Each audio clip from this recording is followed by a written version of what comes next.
Pemerintah telah memutuskan mengganti 2 hari libur nasional dan menghapus 1 hari cuti bersama di tahun 2021. Ya, hal tersebut sesuai dengan arahan Presiden Joko Widodo dalam rangka menekan penularan COVID-19 mengingat saat ini penyebarannya kian meningkat. Kesepakatan terkait perubahan libur nasional dan cuti bersama 2021 tersebut diputuskan dalam rapat koordinasi tingkat menteri yang dipimpin oleh Menko Bidang Pembangunan Manusia Muhadjir Effendi. Didampingi Menpan RB Cahyokumolo, Menaker Ida Fauzia dan Menteri Agama Yokut Khalil Qaumas.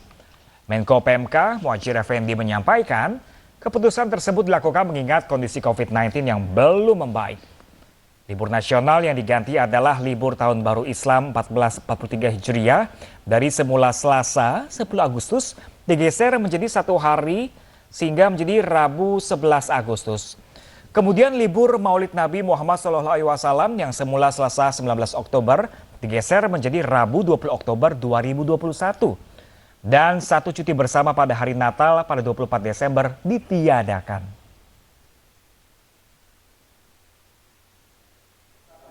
Untuk mengubah 2 hari libur nasional dan meniadakan 1 hari libur cuti bersama.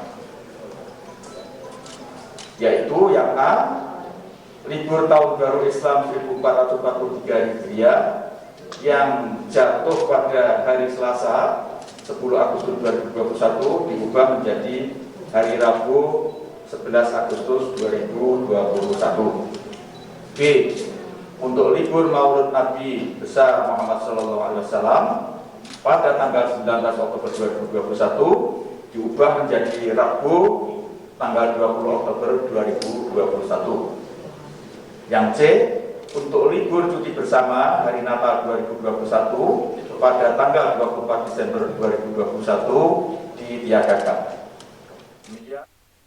Pemirsa, kalangan pelaku usaha hotel dan restoran Indonesia atau PHRI menyatakan peningkatan kasus aktif COVID-19 yang terjadi saat ini sangat mengkhawatirkan. Pemerintah kota maupun daerah pun diharapkan dapat lebih mengoptimalkan kebijakan pemberlakuan pembatasan kegiatan masyarakat atau PPKM skala mikro dibanding harus melakukan lockdown.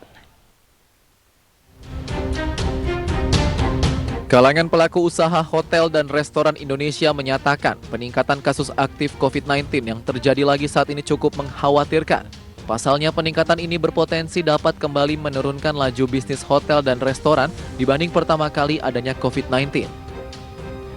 Wakil Ketua Umum PHRI Maulana Yusran mengharapkan pemerintah kota maupun daerah dapat lebih mengoptimalkan PPKM Mikro dibanding harus melakukan lockdown. Hal ini dikarenakan banyak aspek yang harus dipersiapkan sebelum melakukan lockdown. Di antaranya menjaga masyarakat agar tetap berada di rumah dan pemerintah harus memberikan subsidi kepada masyarakat selama memberlakukan lockdown.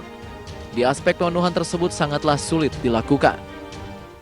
Konsistensi terhadap PPKM Mikro itu yang harusnya dikawal oleh masing lurah dan segala macam itu saya rasa nggak berjalan optimal. Kalau itu tidak berjalan optimal, kita mau melakukan PSBB atau lockdown, itu juga nggak akan optimal gitu. Sebenarnya yang sudah paling pas itu adalah PPKM Mikro, itu udah betul, tapi kan masalahnya tidak optimal. PHRI berharap agar pemerintah juga memperhatikan nasib pelaku usaha, diantaranya menurunkan pajak PBB hingga relaksasi pajak reklame yang dianggap juga tidak pernah turun walau saat ini sedang mengalami pandemi COVID-19.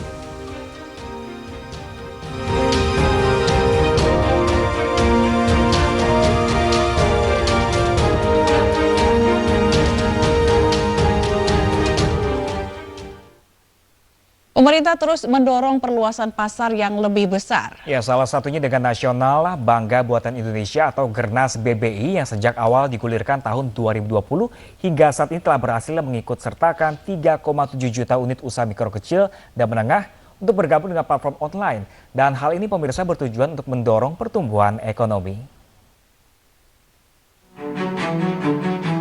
Melalui kegiatan Gerakan Nasional Bangga Buatan Indonesia atau Gernas BBI, pemerintah bertekad terus mendorong nasional branding produk lokal unggulan sehingga menciptakan industri kreasi dan inovasi baru serta pasar yang lebih besar. Wakil Presiden Ma'ruf Amin menilai strategi Gernas Bangga Buatan Indonesia ini bertujuan untuk mendorong pertumbuhan ekonomi daerah dan nasional.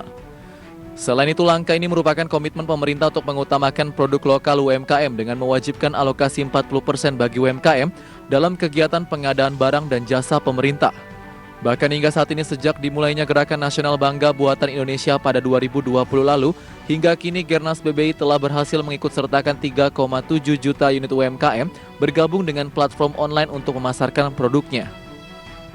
Pemasaran produk UMKM secara online diharapkan mampu menciptakan multiplier effect yang memberikan manfaat lebih besar dan lebih luas bagi para pelaku UMKM sehingga mampu menyumbang pada peningkatan kesejahteraan dan perekonomian nasional. Di sisi lain, Wapres Maruf Amin menambahkan, melalui Gerakan Nasional Bangga Buatan Indonesia, pemerintah juga menekankan pentingnya penggunaan tingkat komponen dalam negeri atau TKDN. Begitu pula dengan upaya mempersiapkan transformasi ekonomi menuju digitalisasi. Dari Jakarta, IDX Channel.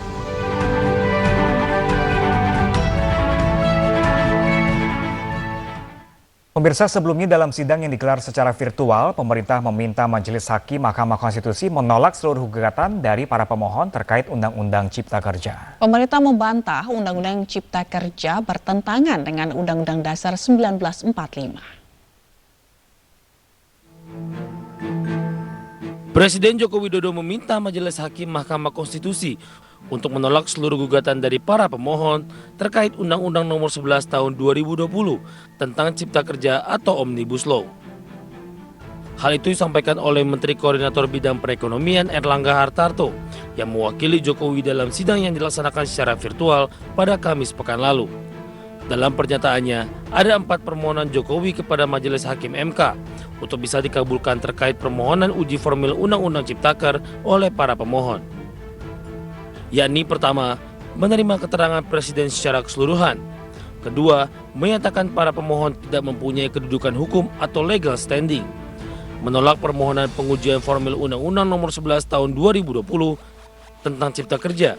Dan keempat, menyatakan Undang-Undang Nomor 11 Tahun 2020 tentang Cipta Kerja tidak bertentangan dengan Undang-Undang Dasar Republik Indonesia 1945.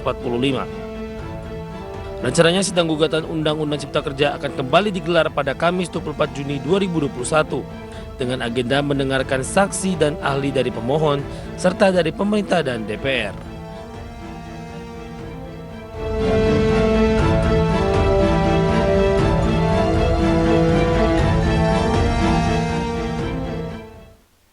Pengamat ekonomi Center of Economic and Law Studies angkat bicara mengenai polemik Undang-Undang Cipta Kerja pasca Presiden Jokowi meminta MK untuk menolak seluruh gugatan mengenai Undang-Undang Cipta Kerja.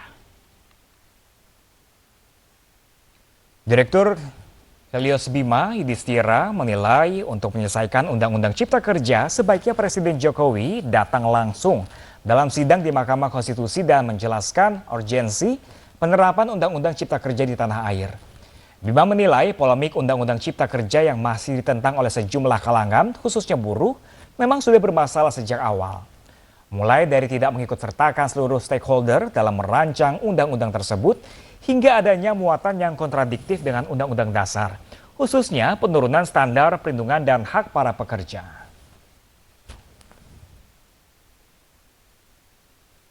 Sebaiknya memang bukan hanya kemudian menghadirkan saksi ahli, tapi harapannya bisa menteri atau bahkan presiden hadir langsung di dalam sidang MK memberikan pandangannya berkaitan dengan filosofi, kemudian juga pasal per pasal mana yang digugat.